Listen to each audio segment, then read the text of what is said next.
This is the Unregistered podcast, and I'm Thaddeus Russell.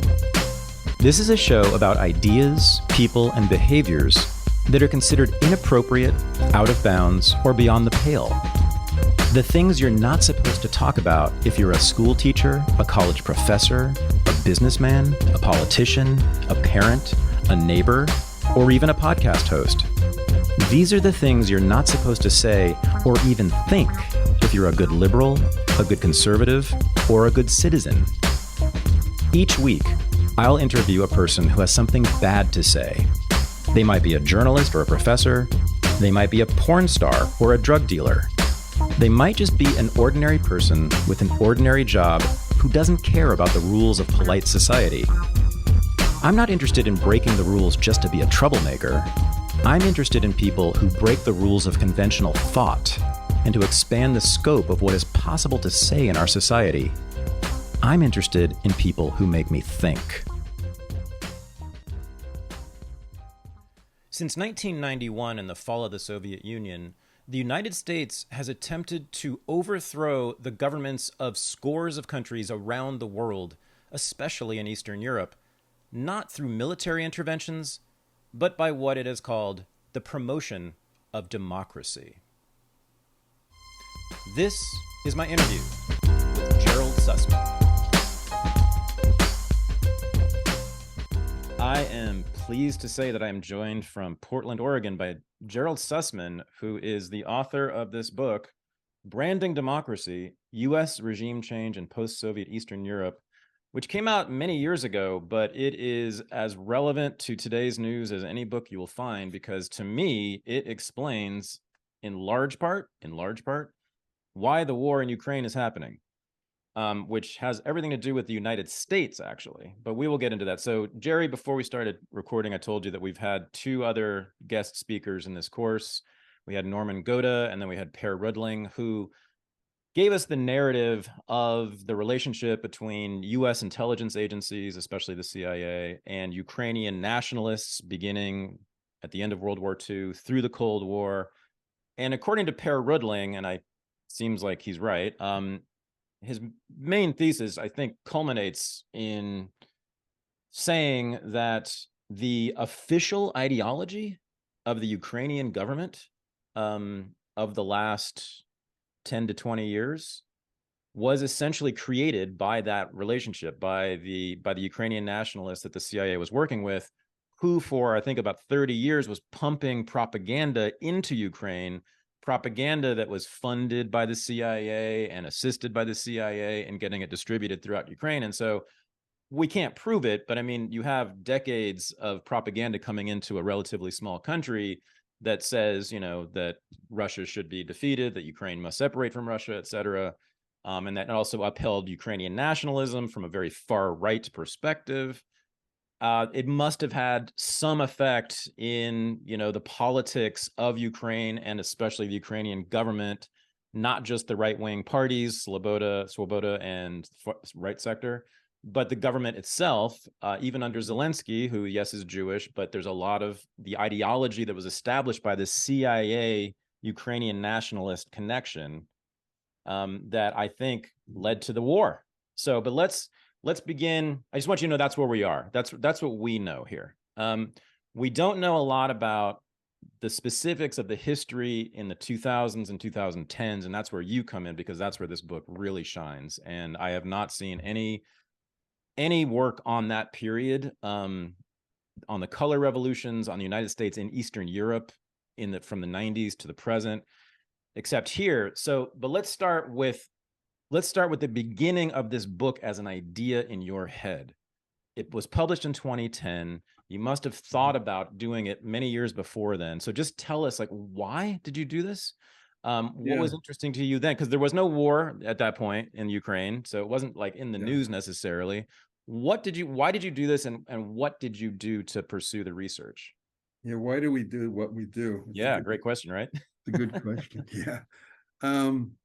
Well, as I was saying before we started the video, you know, I spent some years in the Philippines. I spent about 9 years altogether. Mm-hmm. And that was really, I mean, although I was very kind of critical of U.S. foreign policy before that, that was really the place where my understanding of things really began to take off, because, the Philippines was under a dictatorship when I was there, under Ferdinand Marcos, and the U.S. supported him completely. And I was also a student at the University of the Philippines, which was really a hotbed of resistance and left-wing thinking. It was, predominantly led by a student youth movement called KM, Kabataang Makabayan, which was a Maoist organization. And my friends, those were my friends, I didn't associate that much with fellow Americans. I really just sort of fell in with Filipinos who were intellectuals. And that's really, really began to, the Philippines, of course, had been a colony of the United States for about 50 years almost. Before that, it had been a colony of Spain for 350 years. Filipinos used to joke that they spent 350 years in a convent and the next 50 years in Hollywood. And so, they had this long, history of being colonized. And I was there when there was a kind of a spin-off from China, and they were very Maoist oriented. And also the Vietnam War was a great inspiration to Filipino left. And a new party was formed in 1969, a new communist party that was Maoist oriented, under the leadership of a guy named Jose Maria Sison, who recently died. But in any event, that's where I really began to, understand the impact of American imperialism and colonization and neocolonialism and so on, because I was learning about it, from people who experienced it firsthand, and I could see the results that the U.S. had the largest military bases in the world at the time, outside of the United States itself, were based in the Philippines, and of course it had business operations, and it was predominant over the Philippine economy. And I happened to be there at a time of an upheaval, kind of including a cultural revolution, in which they were like just cleaning out their culture of American influences and Spanish influences before that. They changed the language. They eliminated all the Spanish root words in the language and found Tagalog, what they call Filipino words, to replace them. And there was kind of when I first went there, like, it was very cool to speak English. The intellectual elite spoke English. Most of them had been educated in the U.S., got their PhDs in the U.S. or Canada. And all of a sudden, when I was there, it switched to Tagalog, or Filipino, as it's called, as a national language. And you had to speak Filipino. And all these intellectuals who were trained in English now had to, in many cases, they had to really learn Tagalog. Not from scratch, but I mean, learned, intellectual Tagalog, literary Tagalog. And so it was a wonderful time to be there during this transition to a radical, not only radical politics, but a radical culture was being transformed. And I can't begin to explain how much I learned, from this experience, especially because I chose to associate with the right people, the people who could really educate me. And once I was done with the Peace Corps, I kind of turned my back on the Peace Corps. And in fact, I wrote under a pseudonym. I wrote some very critical piece called Peace Corps Imperialism in one of the popular magazines at the time. And I think they're still trying to figure out who wrote that. Now they'll find out. Now they'll know. But anyway, so that's where my critical thinking, really begins to take off. I did a book in 2005, because I'm trained in political science. Really, I'm trained in international political economy and comparative politics. And I did a book, political science type of book, but a radical book in 2005 called Global Electioneering. So I looked at the conduct of elections all over the world and how much American political consultants were involved at the time. They were going to Latin America. They were running elections in Latin America, in Britain, and in parts of Europe. So that's what the book was about the power of international political consulting. And that sort of, that linkage, led me to the work of political intervention in the electoral systems of other countries, kind of led me to extending it a little further from beyond Western Europe into Eastern Europe. And I heard somewhere about the color revolutions and that the Americans were involved in it. So I thought this would be worth exploring. So I read like crazy about it to, try to catch up with what it was about. And then I made several trips to Eastern Europe to speak with NGOs and, mostly NGOs and people of influence, either in politics or in universities, and began collecting data. And, the thing is, at the time, you mentioned that this was really about the only book written about it. So in a way, that was an advantage for me, because nobody had sort of tipped them off that this was controversial. So when I went, people were willing to talk to me, because just looking at my face and hearing my accent, Right. they would just assume that I was trustworthy and I was, a good American sport, about this. And I was going to, little did they know that I was, very, very polite, but I was really collecting a lot of information from people who were in, and I remember, for example, an interview in Poland with an NGO that was getting its money from Freedom House. And I asked him, why he got involved in this. And he said, one of his friends was injured during a protest against the communist government in Poland at the time. And, he dedicated his life to, I think the student was killed, actually. He dedicated his life to this student, and he thought the best way to do this would be to work for, democracy ideals. And he thought that, Freedom House and American institutions were supporting democracy. So, but he also told me that every year this contract with Freedom House had to be renewed, and that they had to approve the contents before they would renew the contract. And so once they got hooked on this kind of NGO, life and profession, you get compromised by it. I think it's a normal human thing that, whoever pays the piper calls the tune, as they say, right? And he was quite open about it, right? So, but that was a sort of like another way of understanding how the system works, is the system of imperialism that's going on. It has very subtle aspects to it, as well as very overt aspects to it. Indeed. Yes. So let's take the narrative up from the 90s, the fall of the Soviet Union, 1991. When did you go over to Eastern Europe? No, I went there. Let me think. So the book came out in 2010. Yep. So it was sometime between, I made several trips over that period. So probably over the years 2008 to 2007, probably to 2010. I think it spanned about 3 years. Okay. I made multiple. Actually, instead of the narrative, why don't you state your thesis in the book? What's the big argument you're making, the overall argument, in sort of in a paragraph or less? What would you say as your elevator pitch? Yeah. What did you find? Well, that the United States conducts an aggressive imperialist foreign policy, but it's couched in the language of democracy.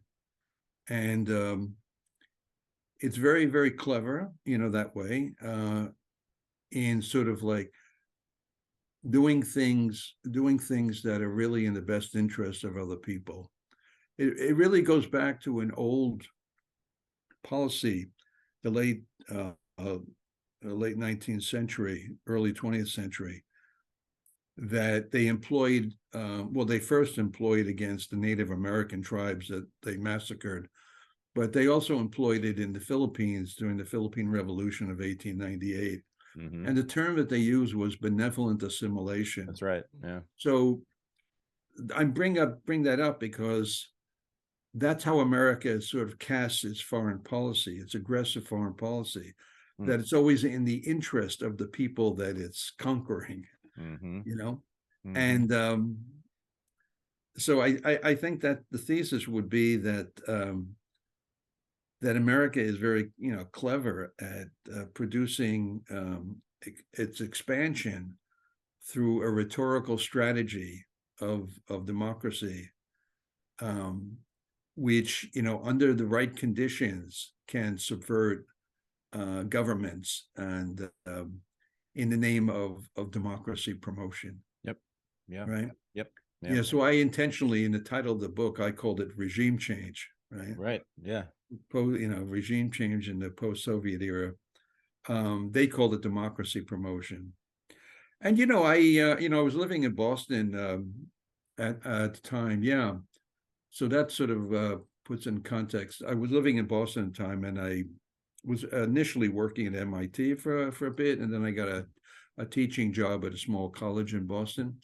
But I had a library pass and at Harvard, and I was living at MIT for a while, and so I was associating with faculty and graduate students from both universities, and sometimes I would overhear conversations of, let's say, Harvard graduates who were going to join the National Endowment for Democracy. And, I got to know some of them, and they were quite idealistic.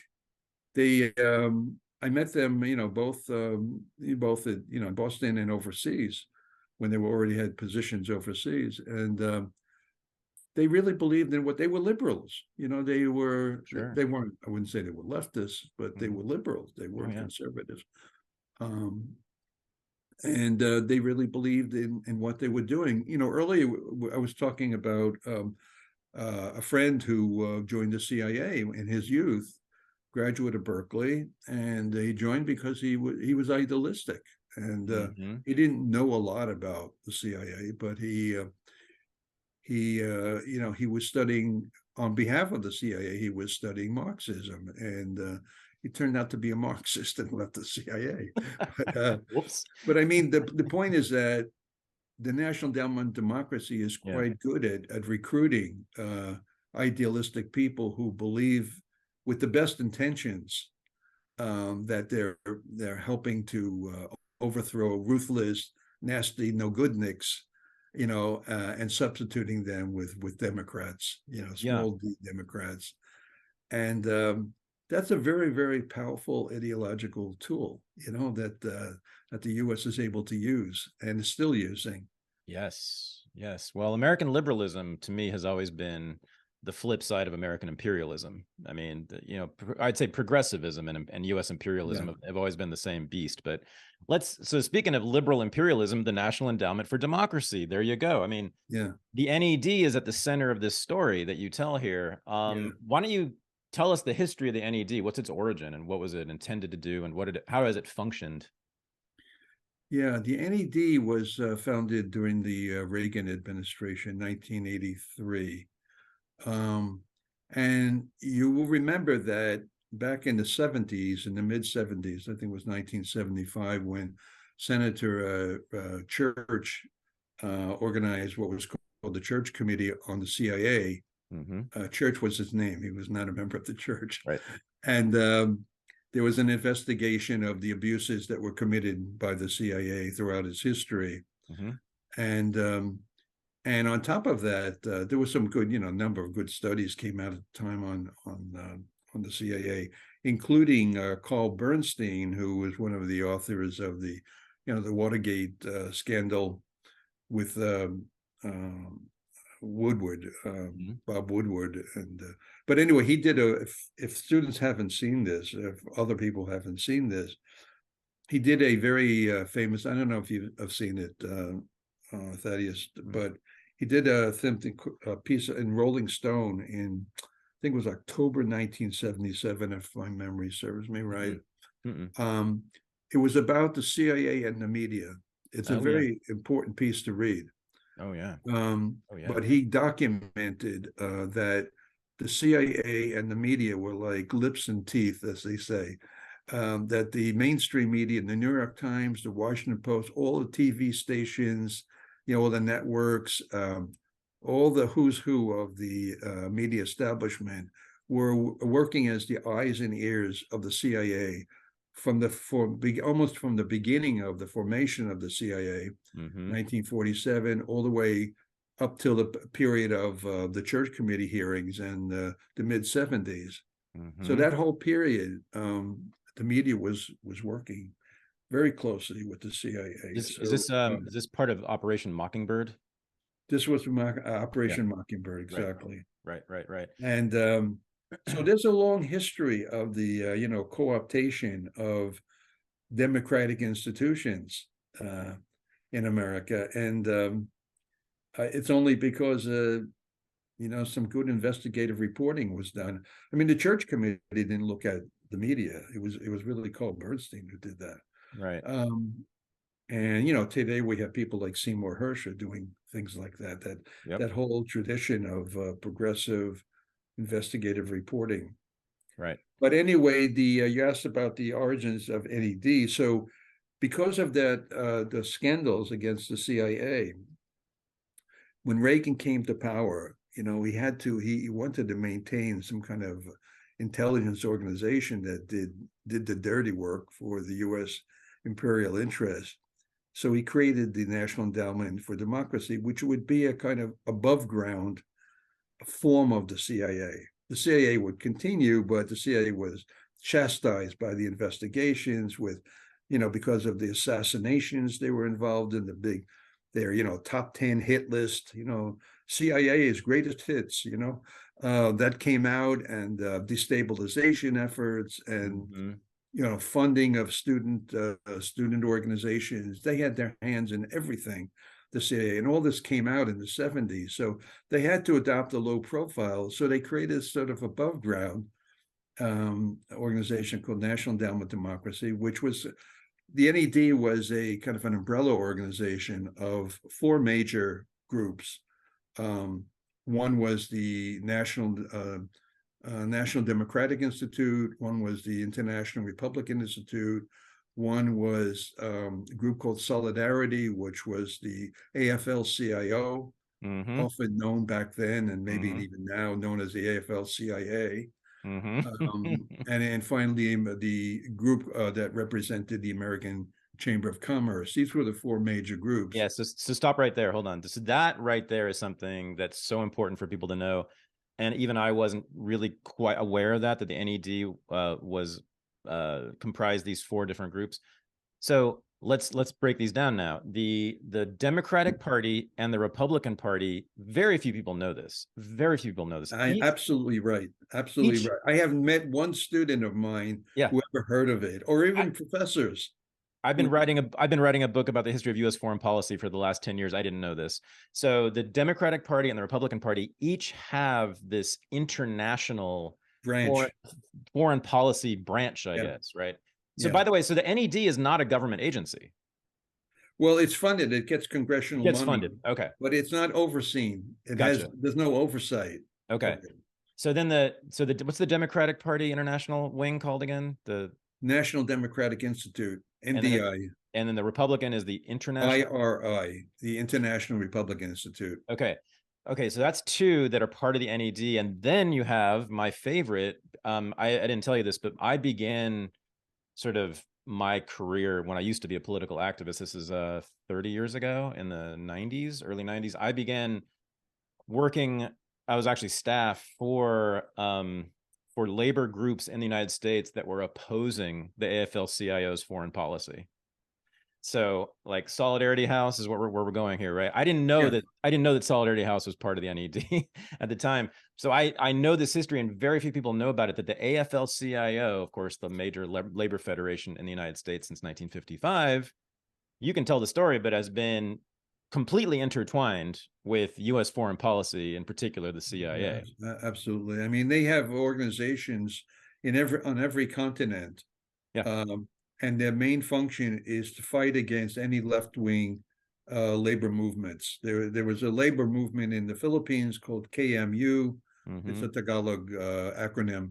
Mm-hmm. Um, and you can be sure the AFL-CIO was there backing a right-wing labor movement Right. that was very closely connected to Marcos. Right. And this they have this in one in Latin America. They have it all over Asia and even Africa. Um, so yeah, the heavy hand of the CIA is very much involved in labor Yeah. organizing. And then you have, and then the fourth group that's part of the NED is this. I don't know about this one. It's the Chamber of Commerce has some Yeah, American international Chamber group. of Commerce. Yeah. Yeah. So So, representing the business community. right. So just pause there for a second. Think about this, everyone. You have the Democratic Party, the Republican Party, the AFL-CIO, which is the labor movement in this country, and the Chamber of Commerce, which generally, represents business interests. I mean, talk about, this conglomeration, which Yeah. of political parties, business, and labor working together to establish and maintain an imperialist foreign policy for the great power. I mean, that is a kind of corporatism, right? This cooperation between business and labor and government, Yeah. but with an imperialist extension to it. That is mind-boggling. I mean, that's the only place in the history of the world where you've ever seen something like that, right? I think. But I just wanted to pause and just note that the structure of this thing is really remarkable, and it involves these major groups from civil society Yeah. participating. It's not just this little cabal of foreign policy establishment people, right? At the at the various think tanks and like within the parties and within whatever the deep state or whatever. It is huge swaths of the American civil society is at least officially invested in the American imperial project, right? And you see that really fully in the NED, the National Endowment for Democracy, which might be the most important of all the groups in terms of U.S. foreign policy. So, all right, so you found this out. NED's I just operation. want to make a Yeah, comment on what sure. you said, which was very well stated. I think that the common glue to all of this, of bringing what might be seen as disparate groups, Yeah, labor versus capital, we normally think, yeah, but here we have labor and capital, right. and the political parties, which are Uh-huh. supposed to be independent of each Mm-hmm. other, Mm-hmm. working very closely together. The common glue, I think, that has tied this together, which is quite phenomenal in this country.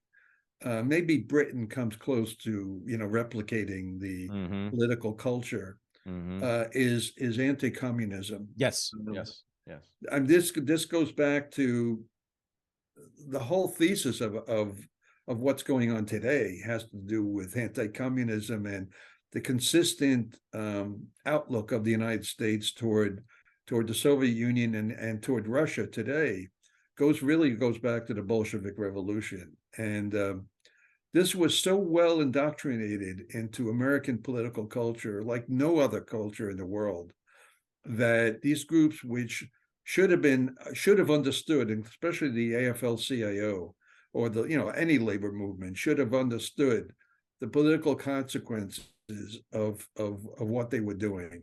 Mm-hmm. And in the end, they got screwed because in the end, capital decided to dump, the power of AFL-CIO to organize and just move the jobs overseas. Mm-hmm. Mm-hmm. And that's because they never adopted a political platform.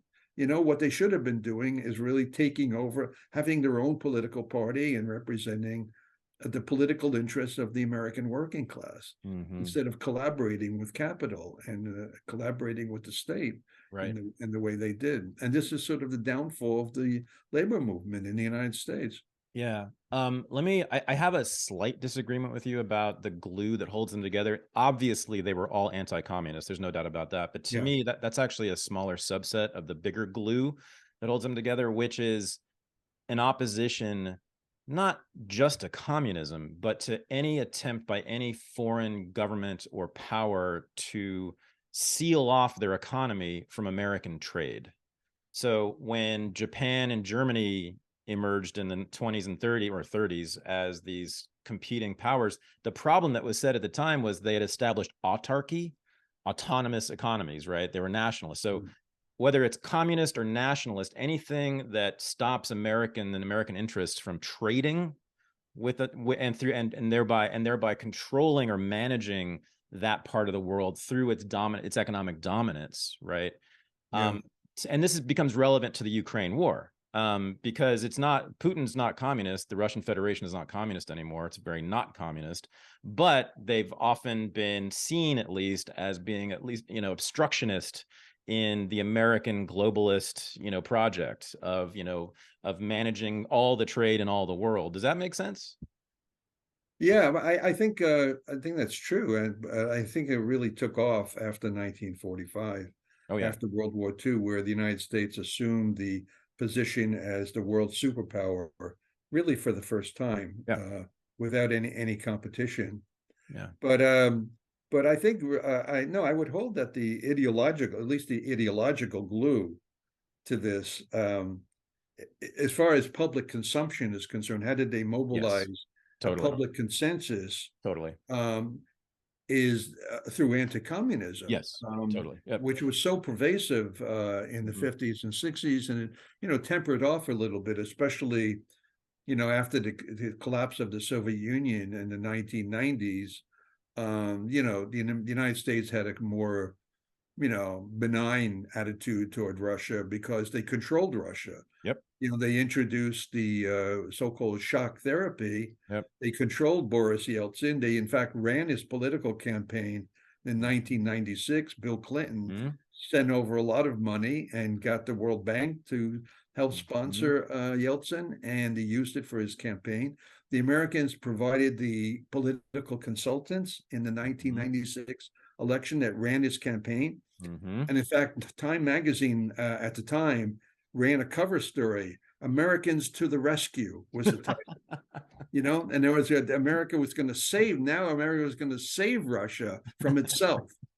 And it was a thoroughly corrupt regime. In fact, it was an autocracy. Right. This was a kind of a worthy autocracy, as opposed to the unworthy Right. autocracy. It was our autocracy. Yeah, it was yeah.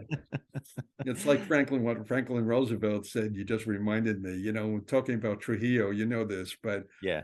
he referred to Trujillo. He may be an SOB, but he's our SOB. So that And we'll kill him anyway. They'll end up killing him anyway.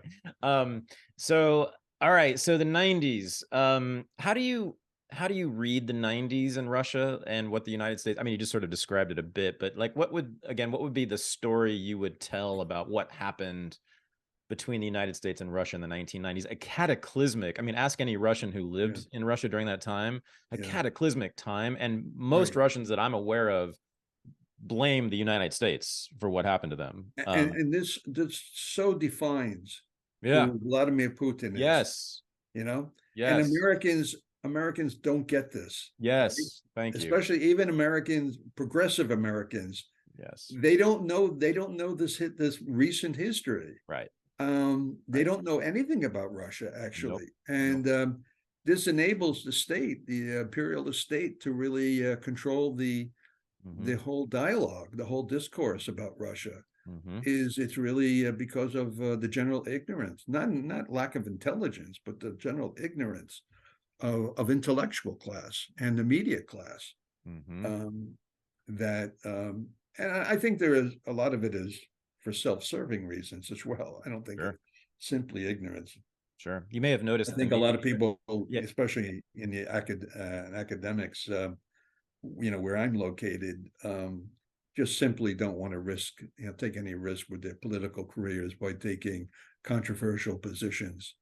I know. I'm at a stage, I suppose, where I always have, but I've just been a bit lucky, that I've been in institutions where I've been able to get away with controversial positions.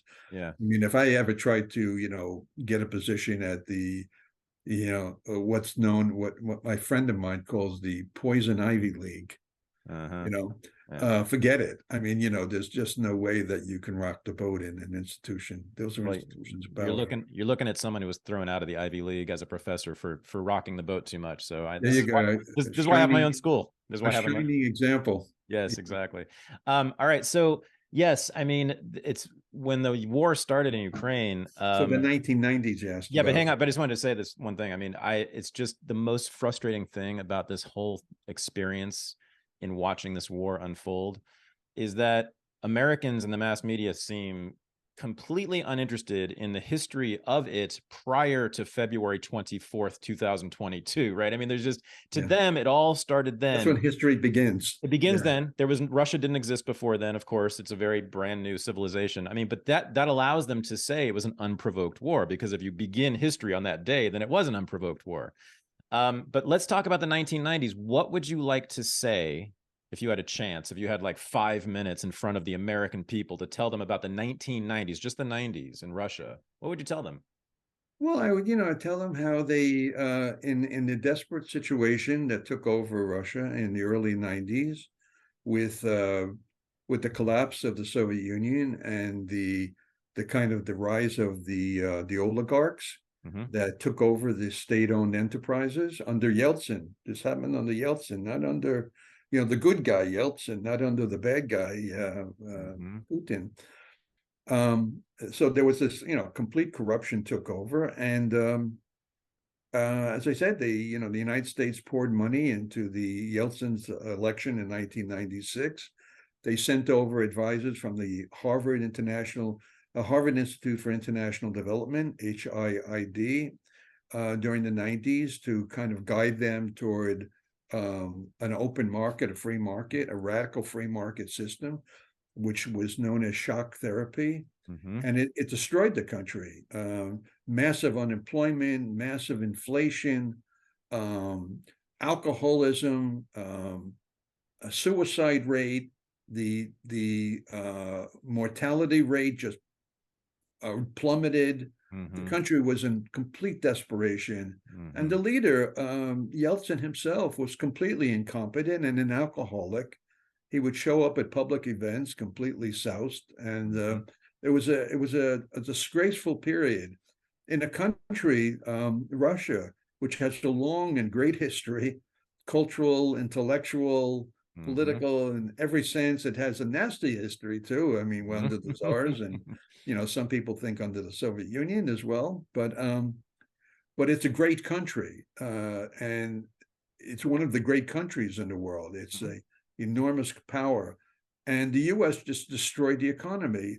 And this is precisely what paved the way for a very talented technocratic guy like Vladimir Putin to come to power, and he turned the economy around. And lifespan started to increase, and alcoholism decreased, and he got control over inflation, and he was kind of reviving a kind of pride that had been destroyed in the 1990s in the Russian culture and Russian history. And his popularity ratings, which nobody pays attention to, have been consistently like 75%.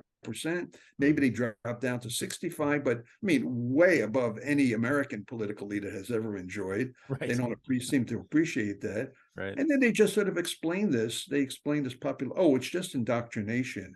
It couldn't possibly be because he was the head of state with the revival of Russia into becoming a nation of importance in the world.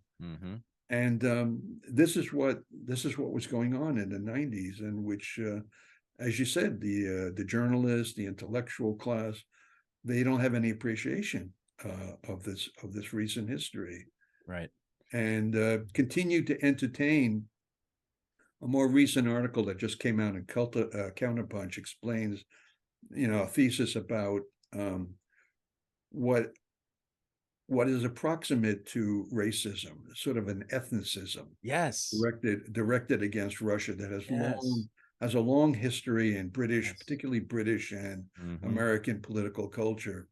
That goes back a long time. I mean, in Britain, it goes back hundreds of years. In the United States, probably 1917 with the Bolshevik Revolution. But there is this, and you can see it in, Boris and Natanya, the cartoon characters from the 1950s are very sinister characters, which I think really, in some ways, including myself, indoctrinated us into being very suspicious of Russians. And all the evil characters that you see in the movies that are Russians are always criminal and evil and ruthless. And there's this really deep-driven, something that borders on racism in American political culture toward Russia. And this is how, and this is why they can freely, accuse Putin of doing all these criminal things, of being corrupt, of being ruthless, because the public is already prepared to believe this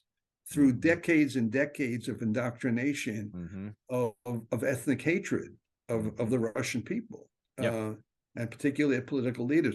But today it's worse than it's ever been. Yep. I mean, even in the Cold War period, the Cold War leaders never attacked the political leader like Khrushchev or like Brezhnev. They were never, they attacked the system, the communist system. They said, the Iron Curtain, they're, the slave, but they never personally attacked the head of state the way they ruthlessly are attacking Putin as an object of hatred. Yeah, and they also didn't call Russians orcs. Orcs, and what do they call them in Ukraine? They call them Sovoks. Yeah, Sovoks is another pejorative term, kind of a country. I mean, it's kind racism. of country bumpkin. Yeah, it's racism. Well, I mean, and in Ukraine, and well, that's true even for a lot of U.S. commentators, even like people on mainstream networks, to basically have an eliminationist attitude toward the orcs too, right? The only good Russian is a dead Russian, basically. I mean, it's really a throwback to that kind of exterminationist racist rhetoric, that was used against the people. media refuses to call it what it is. I know. And that's ethnic cleansing. Totally. I mean, ethnic cleansing, they're quite prepared to talk about it very emotionally when it comes to Yugoslavia, especially if if it in any way involves Serbs. That's right. They talk about there, but here you have in Ukraine the elimination of the use of the Russian language in the media, the shutdown of TV stations, even the arrest of Orthodox priests. Some 33 Orthodox priests have been arrested, accused of having Russian sympathies. Yep. The assassination of mayors in the city, in the country,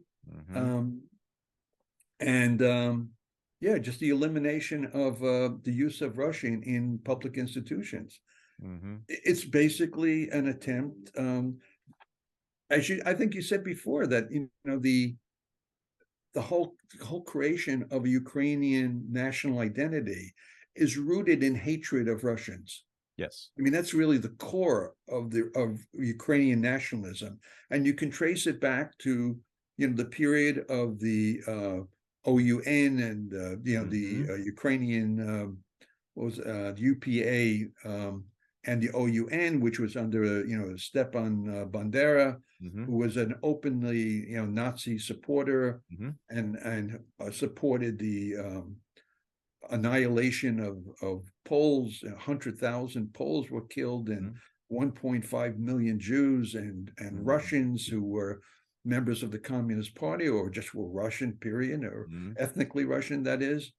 And it was a real hate campaign, and there's very available literature on this. You can just Google it. You can find the declassified CIA documents that speak to exactly who the CIA was working with at the end of the war to try to build up an anti-Soviet political alternative that would destabilize the Soviet Union and hopefully break it up. And they work with the most ruthless Nazis.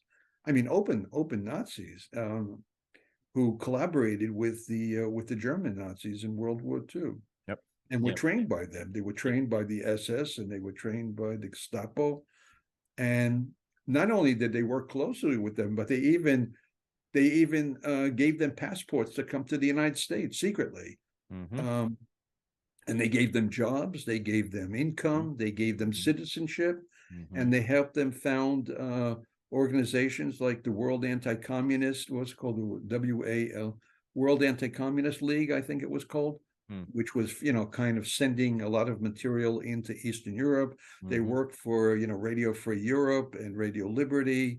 There's the overseas radio system that was run by the CIA secretly. We didn't know that till relatively recently. And this is the kind of pact with the devil that the CIA in the United States was making at the time.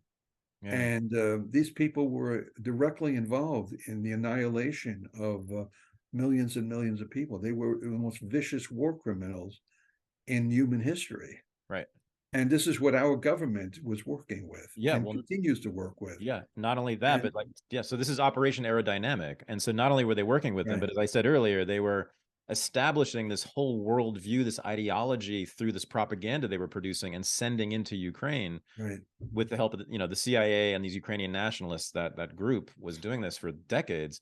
So 1997, Zbigniew Brzezinski publishes The Grand Chessboard, in which he says that the key to world domination is control of Eurasia, the Eurasian landmass. Whoever controls the Eurasian landmass will control the world, or you must control Eurasia if you want to control the world. And he said the problem for US policymakers is emerging powers in Eurasia, notably Russia, or most likely Russia, that yeah, must be stopped or contained or rolled back. We must deal with that as the problem. That is the central problem with US foreign policy making. And then lo and behold, 3 years later, I mean, a lot of other stuff happens too, but 3 years later, you have the first color revolution, right? In Serbia, essentially the first color revolution in Eastern Europe anyway. And you write a lot about that in your book. So there's some very important, interesting parts of this story. The color revolution in Serbia, which, most people are taught, if they're taught at all, that it was this popular uprising. It was a grassroots mobilization by the youth in particular for democracy against an authoritarian regime. And the United States, was in favor of it because we love democracy, but it wasn't our doing. This was the youth of Serbia who wanted a yes. new future, and they wanted freedom. They wanted American democracy. So what is the actual story there? Yeah, so the United States worked very closely and funded among others, they funded a student organization called, it was known as OTPOR, OTPOR, and they funded them. They brought buses. They gave them money to bring buses of protesters to the city, and they replicated this in Georgia and in Ukraine, and they attempted to represent it in Belarus and other countries. It completely failed, but it was quite successful in Serbia, Georgia, and Ukraine. And it became, what they did in Serbia in 2000 became what I called a template revolution. In other words, the model of organizing the revolution, so-called revolution, in Serbia was replicated in Georgia. And in fact, they took the leaders of the student movement, this Otpor group, and with the help of George Soros, who paid for a lot of this, they brought them to third countries to help train the student movements in Georgia and then in Ukraine. And they use the same symbol. They use a little kind of a mimeographed fist like this. And it was the exact same symbol. They use the same slogans and the same kind of training to kind of replicate. And they used the work of a strange but interesting man named Gene Sharp. I don't know if you came across him. Yeah. Actually interviewed him myself. Oh, yeah? Yeah, in Boston. He was a very strange man and very difficult to talk to. But Gene Sharp wrote, this kind of manifesto for, nonviolent revolutions, and it was a manual on how to overthrow a government through peaceful tactics. Right. Yeah. Which included, symbols and posters and slogans and all kinds of that he dreamed up, and they used it very carefully. And he was connected to, it was very difficult to confirm whether he was actually in the CIA, but he certainly collaborated with people who were in the CIA. I prefer to believe that he was just sort of one of these strange individuals, individualistic types who he didn't have to be in the CIA. That wasn't so critical. Was that his work was used though by the CIA, and they introduced it in all three of these countries. And in the meantime, of course, U.S. officials were going and meeting with officials and using coercive means to get them to step down, as well as organizations. Well, the NED was very involved, National Endowment for Democracy, and the Freedom House, a very conservative kind of think tank for that does a measure of like which countries are the freest in the world. Oh yeah, Well, right. interestingly enough, that Freedom House did a report on which countries have the freest press in the world. The United States comes out like 48th on this conservative organization that's out, promoting democracy over the world, that has one of the least free presses in the world. I mean, at least among, industrial countries. And, small third world countries are ahead of the United States, way ahead of the United States in terms of this freedom index of this conservative organization called Freedom House. USAID was involved, heavily involved. And, they all did this in the name of freedom. This was the key word. Whenever you see the word freedom, you know that it has nothing to do with personal freedom or democratic freedom. Freedom refers to the free market. Right. And I went to the USAID documents, and it's quite clear, quite specific, that what they mean by promoting democracy means promoting free markets. That's really what the game is all about. Or is it promoting, kind of going back to what I said earlier, or is it promoting American controlled markets? Right. I mean, I think that's what they're interested Well, in. that ipso facto. If it's a free market, if it's an open market, There you go. it's open for business. Which means that the capital that's going to come into a poor country like Ukraine is going to be foreign capital. And American, and predominantly American. Yeah. And right. recent, and not long ago, Zelensky, announced that, that Ukraine is open for business, Yeah. and in fact, he rang the bell at the stock. I think it was last September. He did the opening bell of this, the opening of the stock market for the fall by ringing the bell as sort of a symbolic way of saying to the world, like, we're open for business. Come in. Just make sure you pay me off. But we're open for business. Right. I guess what I meant was not necessarily a market that is directly controlled by American business interests, but markets that are controlled by interests in countries that are aligned with the United States. So, in other words, they are interested in promoting a free market that is controlled by U.S. allies. In other words, what they don't want happening is what has happened, which is that countries now are moving to trade with one another and not the United States and not U.S. allies, right? So they wanted to keep it within the system. That's what I meant. But I think we're on the same page here. But I want to mention something else about that, related to that. That it's not just about open markets. That's a big part of it. That's what USAID was emphasizing. But USAID was also giving a lot of money to different organizations, NGOs, in, let's say, the Ukraine, for example. So, for example, the American Bar Association was very much involved, was given grants to rewrite the Constitution. This was back in 2004, 2005, to rewrite the Constitution. So, and to embody kind of market principles, the protection of private property as sort of the foundation of law. And other organizations, civic organizations, like, maybe like training, had programs for training journalists.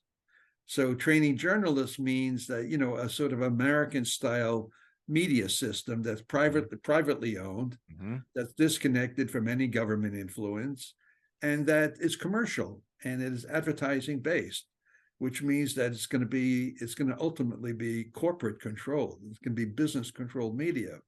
That's the model of a democracy. And every public institution is getting money. Victoria Nuland bragged during the 2014 uprising that the United States had given this country $5 billion to develop these civic institutions. And this was all preparation. So it was not just about sort of market business interest, but it was about preparing a whole political culture. Done through NGO formations in these countries. This is why, Russia threw out the foreign NGOs, because they knew that the United States was, trying to create a color revolution in Russia. Just what they did in these other countries, with the ultimate goal of overthrowing any government that offers any kind of resistance to American hegemony. And that introduces a notion of multipolarism. That the United States it's going to be a unipolar system, and we're going to keep it that way. Yep. And our job is, who was it that said that the long-term goal of the United States is to make sure that this position of privilege and domination that the U.S. had at the end of the war was going to remain intact. Mm-hmm.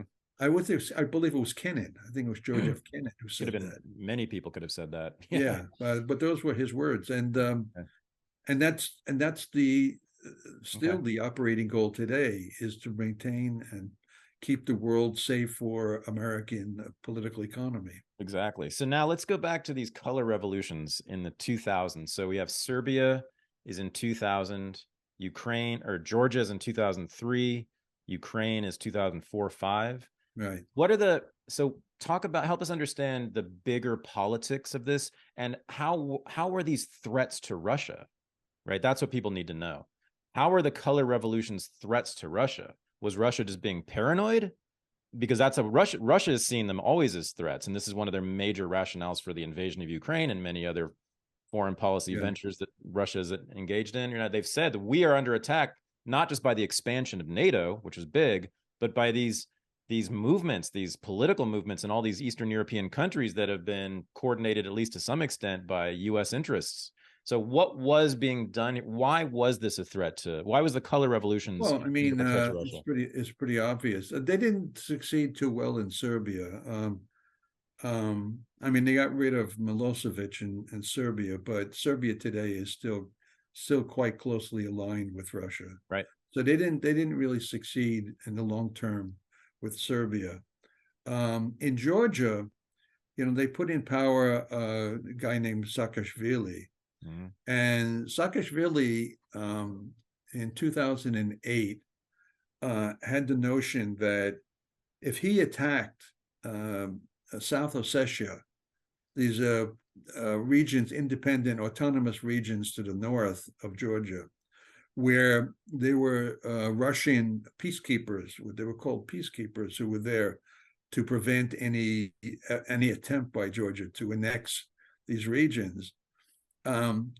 It was initially reported that Russia had attacked Georgia, and in fact, every politician today will reference this. Will say, will give evidence of Russian imperialism, that they attacked Georgia. Yep. And the New York Times in August of that year, ran a story, the same story, that Russia attacked Georgia. In November of the same year, I cited it in one of my articles. November of the same year, they retracted the statement that Russia attacked Georgia and admitted that it was Georgia and Saakashvili that initiated the attack, and that the Russians pushed them back out of South Ossetia. And a European commission that was investigating what had happened also reported the same thing, that it was actually the Georgians that initiated, and it wasn't Russia. And yet today, every politician will reference the Russian invasion of Georgia. I know. Which even by their own institutions have admitted that it's not true. So this is one reason, the bold attempt, thinking that the United States had Georgia's back. Saakashvili attacks South Ossetia, and the United States didn't do anything, actually, right? Because they didn't want to confront Russia over a country they didn't really care about, but had been holding out bait that that you'll be member of NATO, and this is what Saakashvili was doing, was creating a crisis in which the West would become very concerned and involved, and then offer them an invitation to join NATO, right, and all the perks that come to the country and to the elites with that. And the same thing with Ukraine, is that they've been holding out this bait to Ukraine that they can join NATO.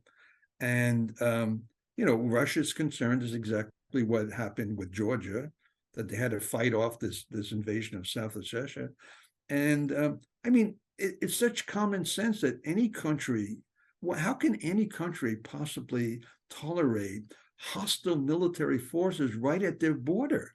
Right. I mean, if you have even a superficial understanding of Russian history, that you had Napoleon who invaded the country, that you had the the West invaded in 1918, the expedition, they called it, where all the US and all of its allies invaded Bolshevik Russia at the time, and they were beaten back. They were destroyed.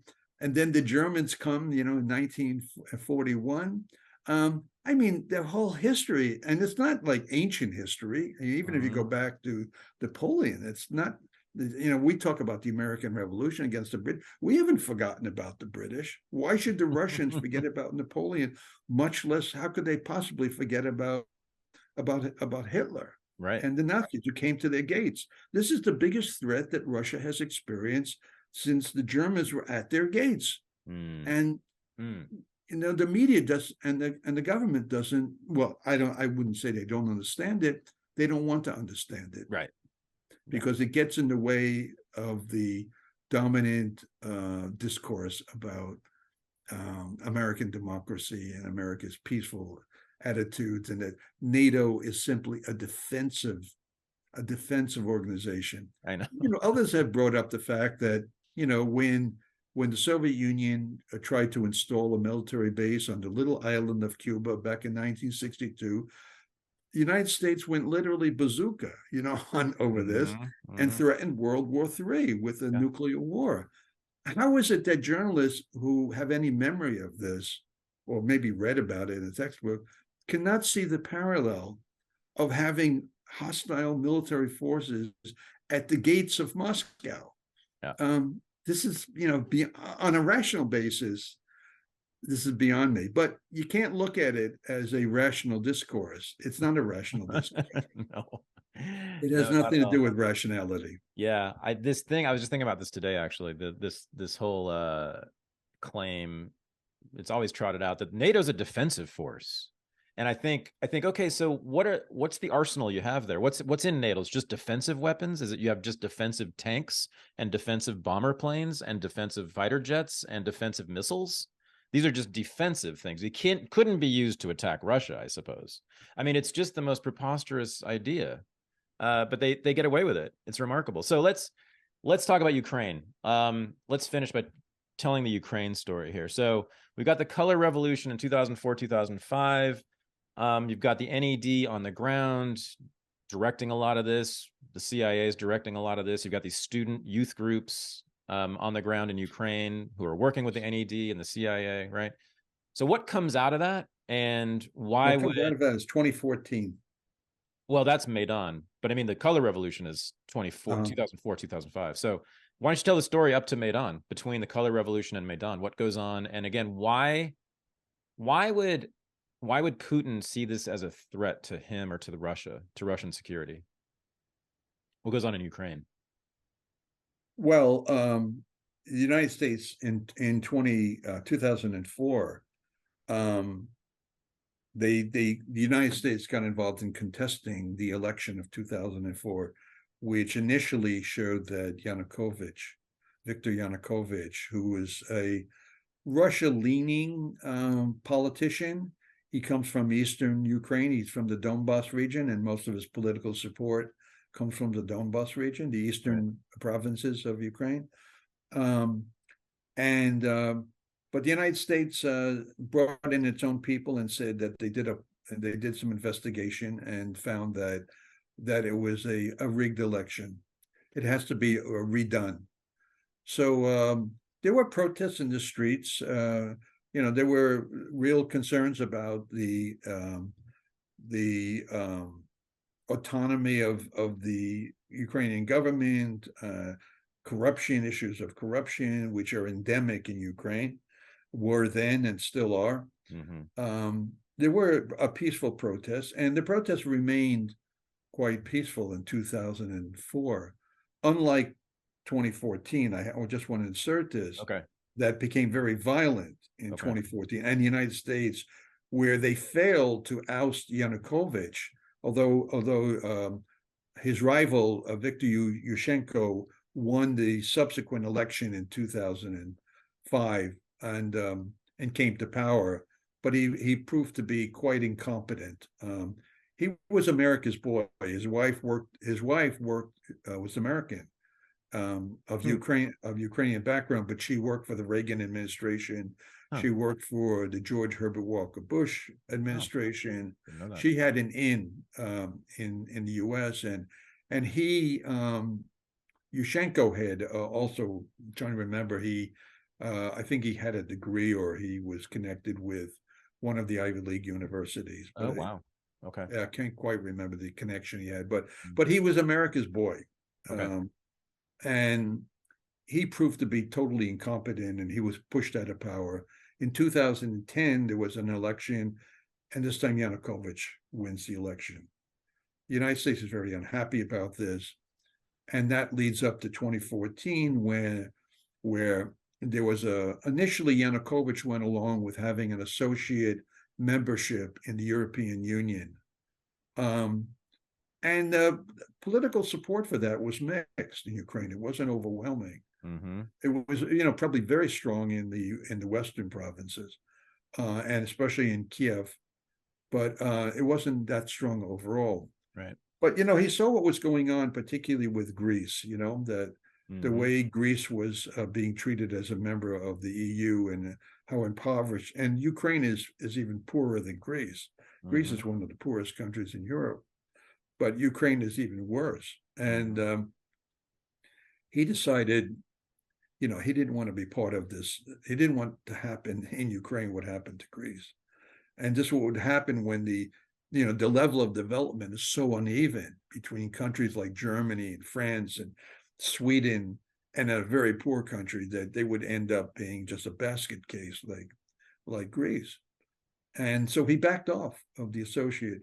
And then there were protests about it in the street. Initially, they were quite peaceful, but it's been since documented very well that there were armed snipers from the right sector and from a group called Svoboda that were actually operating in a hotel that was controlled by Maidan, the Maidan protesters, called Hotel Ukraina. And they were shooting weapons and they were killing both protesters and police in particular.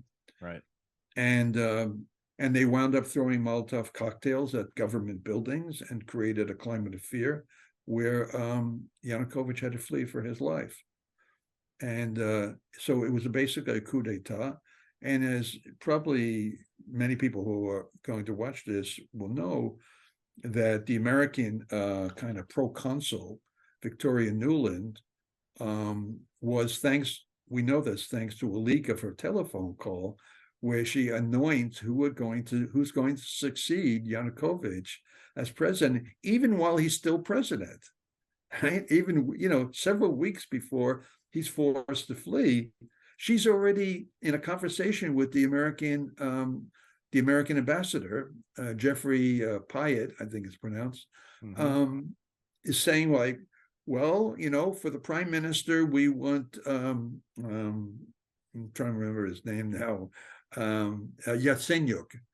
We want Yatsenyuk. We don't want the mayor of Kiev, the former heavyweight champion. We don't Klitschko. We don't want him. He's not ready for this.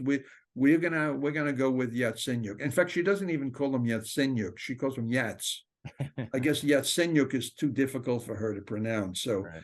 I mean, the ultimate, to me, it's the ultimate form of disrespect. Is to mess around with somebody's name. That she can't handle a Slavic name. She calls him Yats. So we want Yats, and they subsequently, appointed Poroshenko, the Chocolate King. He's known as the Chocolate King, who was an American boy. I did my own investigation of him and through WikiLeaks and found that Poroshenko was working as an informant for the American embassy before the 2014 uprising. Whoa. Yeah, he was regularly reporting on the who's who in Ukraine. And that's you can find that in the WikiLeaks documents. Wow. So that's who they put in. They put him in. He was just an opportunist who they thought would be safe. And until just the utter corruption set in and brought in another rather corrupt guy, Zelensky, who has this wonderful image, a hero, and George Bush called him the Winston Churchill of Ukraine. And I heard he's got Inflated rhetoric is hilarious, I heard he's sitting on a nice pile of cash too, according to the Panama Papers, right? I Yeah, the haven't picked it. Panama Papers, Yeah. and this Seymour Hersh just exposed the fact that he's getting hundreds of thousands of dollars in kickbacks from these weapons that are being sold, that are being resold on the black market. Oh And God. as a matter of fact, Seymour Hersh just recently reported that not only they involved in this corrupt scheme of selling the weapon from the United States on the black market, for which Zelensky's getting a big cut, but they're actually selling diesel fuel to the Russians. Yeah. In other words, he's selling the fuel of his enemy that's being used in the war against Ukraine. Wow. This is a recent expose of Seymour Hersh, and he's a very very good investigative reporter. So you're saying they're not so principled, huh? Not quite. Yeah, right. They're not up to the high standards of Winston Churchill. Yeah. Okay, so I have a somewhat hard question for you, and I think I've heard you answer this before, but I'm going to try anyway. So, we learned a lot in prior classes and a little bit here tonight about these Ukrainian far-right nationalists who were descended from these pro-Nazis in the World War II. Bandera, Mykola Lebed was the head of the group that was Ukrainian nationalists who were working with the CIA, putting the propaganda into the Ukraine. So then we have, their descendants, the current descendants of those groups are these far-right organizations you've been talking about. There's Svoboda political party. Then there's the Right Sector, another political party. You have the Azov Battalion. Do you know what the relationship is between U.S. intelligence agencies and those particular groups, the far-right groups there in Ukraine?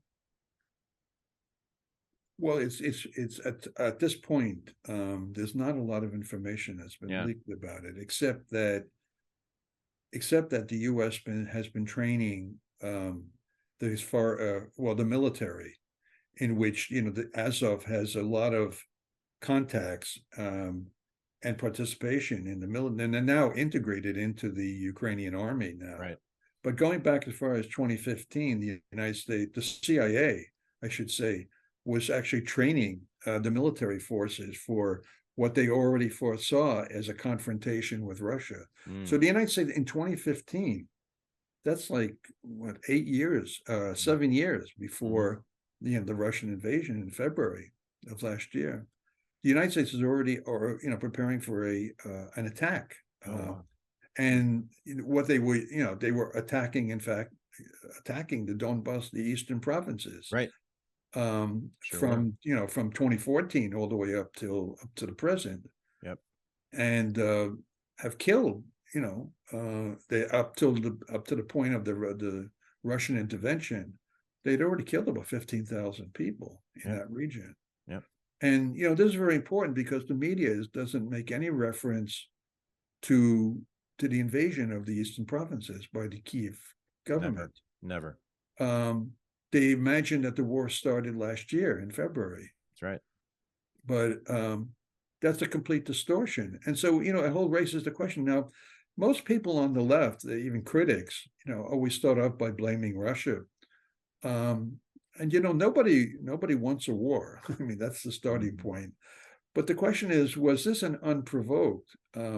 Is Russia acting as a kind of preemptive defense? There is a principle in law, preemptive defense, where if you feel that there's an imminent attack on you, you can preemptively prevent that from happening.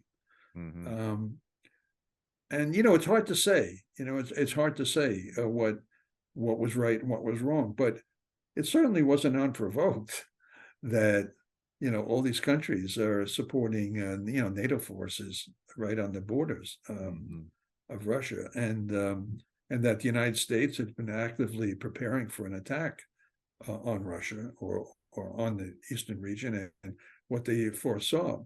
I think the United States really wanted this war, and I think it's very clear from how they benefit from it and how they refuse to accept any form of negotiation, and in fact coerced, in fact, Zelensky from pulling out from the peace agreements that they had set up in 2014, 2015, and to continue fighting a war, and willing to fight to the last Ukrainian to get what the United States wants, which is a complete destabilization of Russia, which they've said. I mean, Austin, the defense secretary, Lloyd Austin, has said this, that he wants, the ultimate goal is to defeat Russia, which means regime change, which means that they want to get rid of the leadership that puts up any kind of resistance to American global hegemony.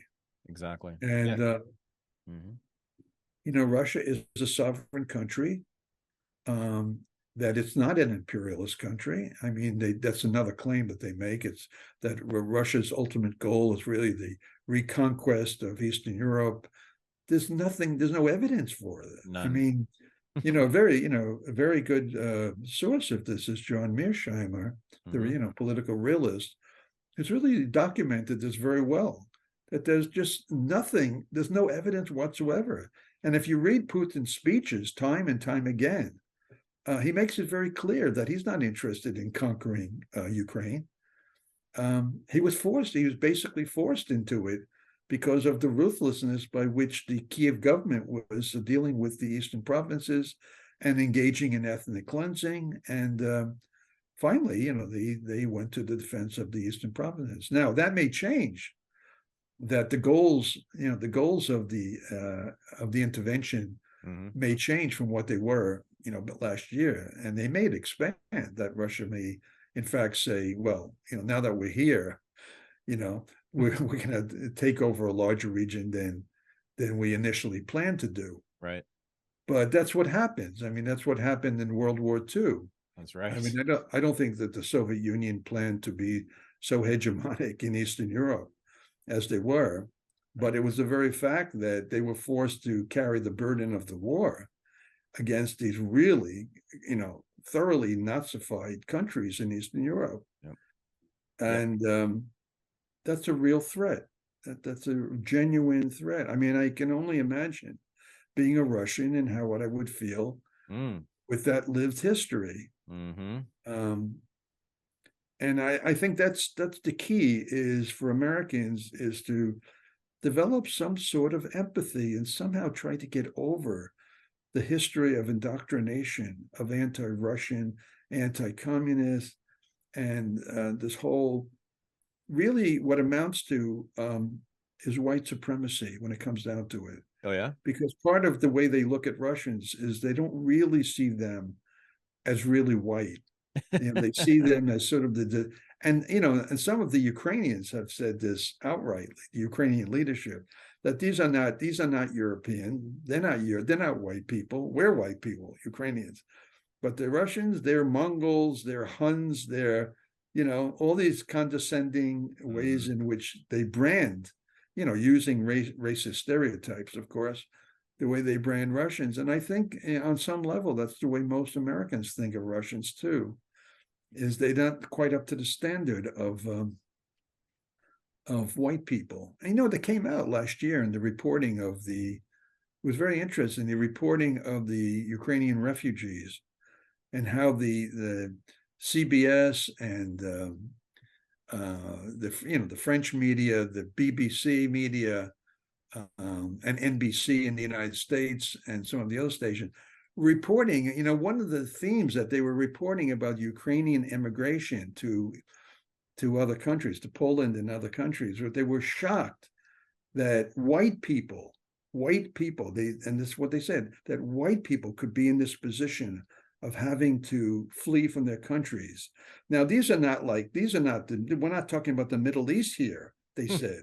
These are white people. And they use that expression, white people, to show the overt racism of the American mass media, the mainstream media, And it's sort of like this level of prejudice is so close to the surface of American liberalism. You scratch in American liberalism and you'll find very soon find a white supremacist. Yep.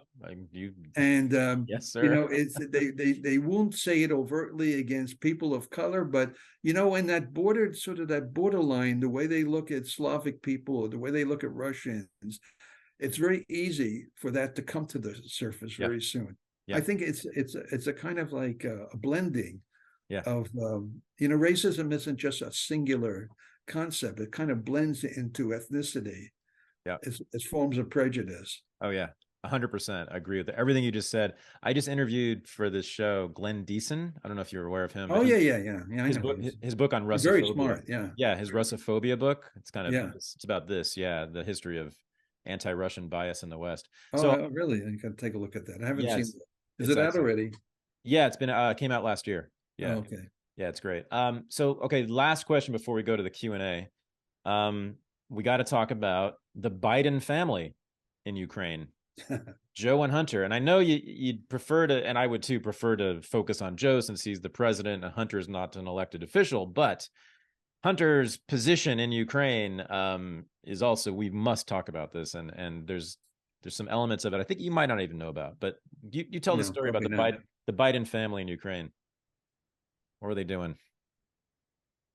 Well, a couple of things I've written about it. I mean, it's probably I don't know it in all the rich detail that maybe has been written by others, but the very fact that well, there's a couple of things.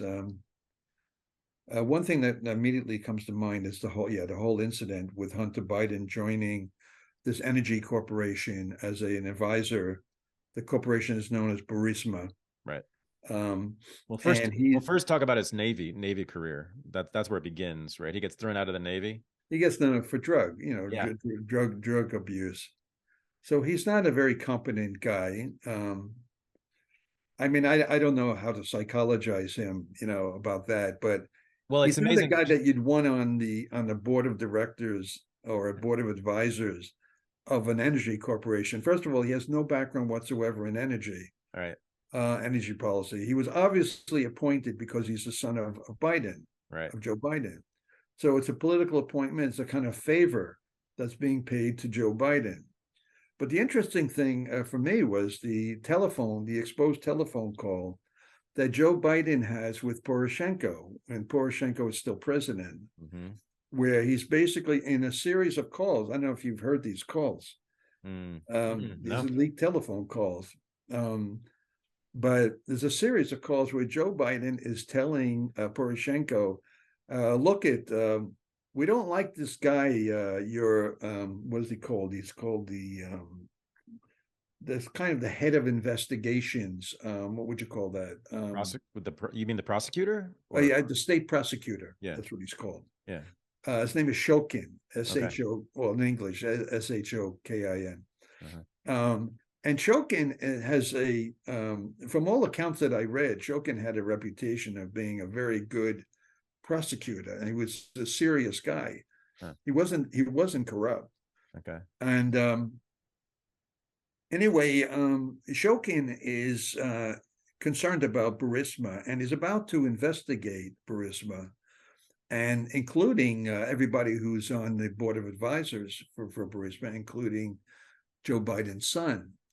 Joe Biden gets on the phone with Poroshenko and says, you know that $1 billion loan that we were going to co-sponsor from the World Bank.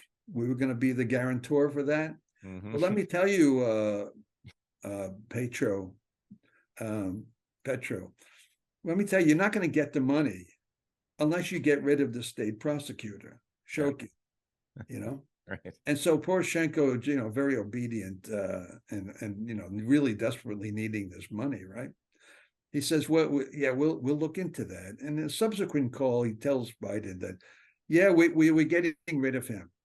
And then Biden says, well, I'll have to talk to my crew and let you know if you're going to get the $1 billion or not. And then Joe Biden openly, in the way he's wont to do, he openly brags publicly. You can find this on Google. He openly brags he still how does. He bullied Poroshenko into making this concession of getting rid of Shokin. He said something like to the effect, like, I give you 24 hours. It's like, showdown at OK Corral, one in like an old Western movie, right? I gave him 24 hours, to do this or else. And he did it. And he's bragging, he's gloating about it, Biden. So, I mean, this in itself, any journalist who would see this is such a blatant form of imperialism and colonialism, that you can manipulate the president this way on behalf of his own kid. This is so thoroughly not only corrupt on the diplomatic and political and national, but to do this on behalf of his own son. Right. Right. This is certainly grounds for an impeachment, or it something. Really is. Can you imagine if any Republican was caught doing this? And when I say that, I think it's also important to the analysis to point out that this coalition that has formed between the media, the Democratic Party, the intelligence community, the Pentagon, and the CIA has formed around. It was formed around the election of Donald Trump. That what they all had in common is they didn't like Donald Trump. And there's no time to get into it, but the way in which they cooked up the whole Russiagate, scam about, Russia sort of like got Donald Trump elected and all the other claims they made about Trump and Putin, it all turned out to be a total fiction. Right. That the, investigation by the Mueller report didn't find anything. Right. Nor did they find anything substantial that showed Russian interference in the 2016 election. That was a complete scam, that whole story. Yeah, and that's part and parcel of what's going on and why somebody like Biden can get away with this stuff. Right. The things he's done is because he has the media establishment behind him. If this had been a Republican, if this had been George W. Bush, or if it had been Donald Trump, or any Republican, had been involved in something like this, no, it'd be curtains for them. Forget it. Yeah. So I'm still not totally clear on the prosecutor story. So why did Biden want to dump Shokin, the prosecutor? Because Shokin was going to investigate Burisma. Okay. And expose the fact that his son was getting paid something like $50,000 a month. Okay. For doing nothing. In fact, Hunter Biden never even went to Ukraine. He'd never been to Ukraine, and he never went to Ukraine during this whole period in which he was serving as an advisor, a legal advisor to them. It was just a payoff. This is so obviously just a payoff to Biden. Okay. Yeah. No. Well, so I think there might be even deeper political connections here in this story, and I haven't really fleshed this out. I don't know if you know about the journalist Sam Husseini. Have you seen his work? Yeah. I know Sam. Yeah, I know who he is. Yeah. Sam, and I think he's the only one who's done this, maybe a couple other people, but there's an actual letter that I think it's online somewhere. And I'm sorry, I wish I remember the name, but it's the same. Hunter Biden was somehow affiliated with this company that did biotech work and had done biotech work in West Africa prior to being in Ukraine. And according to Sam, and it looks like this is the case, had something to do with the outbreak of Ebola. Like they might have leaked the Ebola virus in West Africa. This company, it's a Western company, and I forget the name of it, and I think they changed their name anyway. But they were also working in Ukraine doing bioweapons research in Ukraine, and Hunter Biden was somehow involved with that as well. And I was wondering if Joe going after this prosecutor was also an attempt to protect that company and that work, the bioweapons work, which I'm very interested in. So I don't know if you're aware of that, but that's a sort of new revelation. Well, I know about the biolabs that are that are operating, and that's what it's about. But I didn't know that much about the connection to Hunter Biden. Yeah. And in this letter, the person from the company says to Hunter, it's amazing, the language, and I got to find it for you. I'll send it to you. She says something like, in our work, we will bring to Russia, we will make Ukraine, Europe, and we will bring freedom and democracy to Russia. I mean, it's like straight up imperialist rhetoric. Like she's saying this to Hunter Biden about what they're doing with bioweapons research in Ukraine. I mean, So we all want to know way more about that story, but there's a lot going on there beyond just this grift, or graft, I guess. Yeah, it'll come out. Oh, yeah, for sure. I'm sure the story will come out eventually. All right. Well, this has been phenomenal, but we have some people here who probably have some questions for you. This is the Unregistered Podcast, and I'm Thaddeus Russell. To become a patron of the show and have access to bonus episodes, AMAs, and the Unreported News Analysis Show, go to patreon.com/unregistered. Thanks for listening.